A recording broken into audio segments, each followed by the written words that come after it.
Avatar fire and டேஷோட official trailer release ஆயிடுச்சு. இந்த ட்ரெய்லரில் நிறையவே இன்ட்ரெஸ்டிங்கான விஷயத்தை காமிச்சிருக்காங்க. இந்த படத்துலையும் திரும்ப ஹியூமன்ஸ் அண்ட் நாவிஸோட ஃபைட்டு தான் இருக்க போகுது.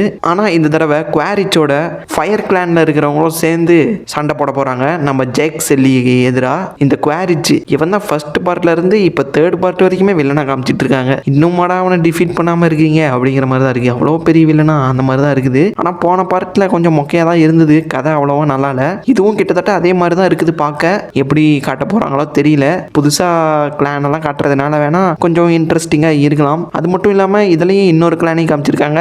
அவங்க வந்து பறந்துகிட்டே வாழ்ந்துட்டு இருக்காங்க. அது ஏதோ ஒரு மிருகம் வந்து பறந்துகிட்டே இருக்கு, அது மேல வாழ்ந்துட்டு இருக்காங்க மக்கள். ஆனா ஜேம்ஸ் கேமரோனு எப்படி வித்தியாசமா யோசிக்கிற அந்த மிருகங்கள்லாம். ட்ரெய்லர் நல்லா இருக்கு. விஎஃப்எக்ஸ் குவாலிட்டி சொல்லவே தேவையில்ல, அதெல்லாம் வேற லெவல்ல இருக்குது. ஆஸ்கர் குர்ரா ட்ரம்ப் அந்த மாதிரி ட்ரெய்லரை ரிலீஸ் பண்ணியிருக்காங்க. இன்னும் நிறைய விஷயத்த இந்த ட்ரெய்லர்ல காமிச்சிருக்காங்க. இதுக்கான பிரேக் டவுன் வேணும்னா கமெண்ட் பண்ணுங்க.